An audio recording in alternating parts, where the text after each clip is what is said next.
সংঘাতের শুরুটা হয়েছিল বাংলাদেশের সীমান্তের কাছে বার্মা সীমান্তরক্ষীদের কয়েকটি ঘাঁটিতে হামলার পর। তাতে ৯ জন রক্ষী নিহত হয়। বার্মার নিরাপত্তা বাহিনী সন্দেহ করছে সে হামলাগুলোর জন্য রোহিঙ্গা মুসলমানরা দায়ী। তারপর থেকে শুরু হয় চিরুনি অভিযান।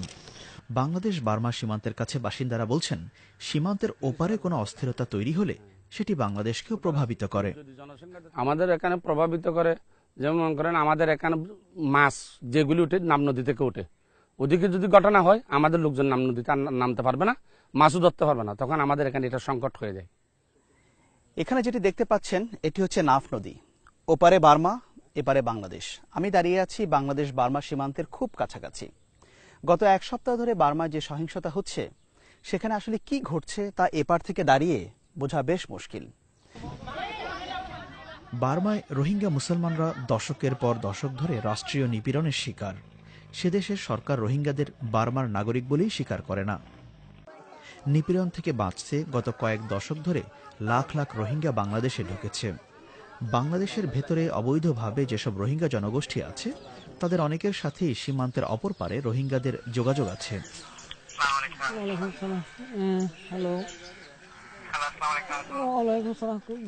বাংলাদেশের মোবাইল ফোন নেটওয়ার্ক বার্মার সীমান্তের ভেতরে কয়েক কিলোমিটার পর্যন্ত কাজ করে। টেলিফোনের মাধ্যমে এপারে রোহিঙ্গারা খবর পাচ্ছেন যে বার্মায় নিরাপত্তা বাহিনী সেখানকার রোহিঙ্গা মুসলমানদের উপর দমনপীড়ন চালাচ্ছে। গুলি করার পরে পাড়ায় গিয়ে সৈন্যরা অত্যাচার করেছে। তারপর ওরা পালিয়ে জঙ্গলে আশ্রয় নেয়। ফিরে গিয়ে দেখে সৈন্যরা তাদের বাড়ি জ্বালিয়ে দিয়েছে। সৈন্যরা রোহিঙ্গাদেরই অত্যাচার করছে। গত এক সপ্তাহ আগে ওখানে গুলি মেরেছে। প্রায় ৫০০-র মতো ঘর ছিল। আমার ভাই যে এলাকায় থাকে সেখানে। আমার ভাইয়ের ছেলেকেও খুঁজে পাওয়া যাচ্ছে না। সৈন্যরা বহু বাড়িতে আগুন দিয়েছে, ঘর পোড়াচ্ছে, মানুষও গুলি করে মারছে।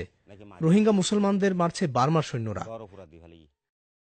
সম্প্রতি হামলাগুলোর জন্য বার্মার নিরাপত্তা বাহিনী রোহিঙ্গাদের একটি সংগঠন রোহিঙ্গা সলিডারিটি অর্গানাইজেশনকে দায়ী করছে।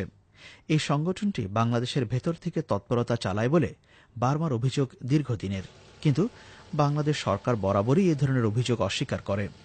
গত বছর বাংলাদেশের সীমান্তরক্ষী বাহিনী বার্মার আরেকটি বিচ্ছিন্নতাবাদী সংগঠন আরাকান আর্মির বিরুদ্ধে সীমান্তে জোরালো অভিযান চালিয়েছিল। বিশ্লেষকদের ধারণা, বার্মায় যতদিন রোহিঙ্গা সমস্যার সমাধান হবে না, সেটি বাংলাদেশকেও প্রভাবিত করবে। এরকম একটা পপুলেশন কিন্তু নিজেদের অস্তিত্ব টিকিয়ে রাখার জন্য এবং নিজেদের জন্য একটা রাষ্ট্র বা একটা যেটাকে আমি বলবো যে একটা তাদের থাকার জায়গা, সেটা গঠন করার জন্য তারা মরিয়া হয়ে উঠবে এবং তাদেরকে কিন্তু এটা স্বাভাবিক প্রক্রিয়ায় কিন্তু ওরা একটা এক্সট্রিমিজমের দিকে চলে যাবে এবং যতক্ষণ পর্যন্ত এই ব্যবস্থাটা পরিবর্তন হবে না, এগুলো কিন্তু থাকবে, ছড়িয়ে ছিটিয়ে থাকবে। বার্মা থেকে অনেকেই সীমান্তে বৈধ অনুমতি নিয়ে বাংলাদেশে চিকিৎসার জন্য আসে, কিন্তু সম্প্রতি সহিংসতা শুরু হওয়ার পর সেখান থেকে আসা যাওয়া বেশ কঠিন হয়ে পড়েছে। বার্মায় সংঘাত শুরুর পর বাংলাদেশের সীমান্তে নিরাপত্তাও জোরদার করা হয়েছে। মায়ানমারের কোনো নাগরিক যেন অনুপ্রবেশ করতে না পারে, সেজন্য আমাদের এখানে টহল সংখ্যা বৃদ্ধি করা হয়েছে। আমাদের টহলের জনবলও বৃদ্ধি করা হয়েছে। এটা আমরা নিজেরাই ধারণা করেছিলাম এবং সেই অনুযায়ী আমরা ব্যবস্থা গ্রহণ করি।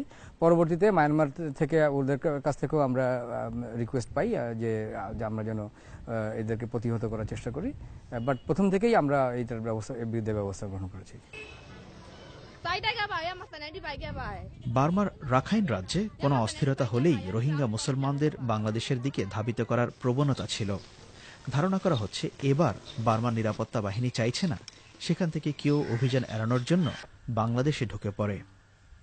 আকবর হোসেন, বিবিসি বাংলা, টেকনাফ।